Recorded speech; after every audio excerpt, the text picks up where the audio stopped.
Asa karek we kamari ayeuna geus datang deui nisfu Sya'ban nu kataji wengian ampunan Gusti hayu urang ngadaroa ka Gusti Allah Ta'ala jeung menta pangampurana tina rupa-rupa dosa.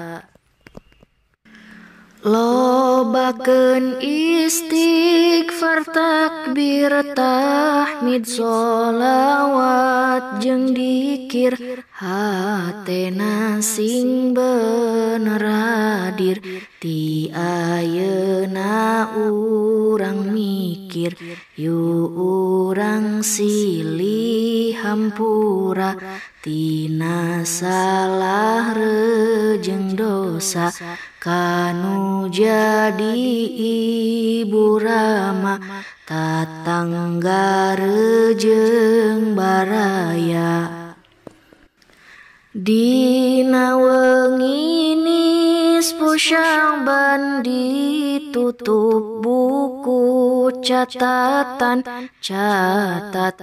kabeh amalan diganti kunu munggaran hayu urang ngadaroa ka Gusti Allah Ta'ala panjang yuswa rizki loba takwa ka Allah Ta'ala.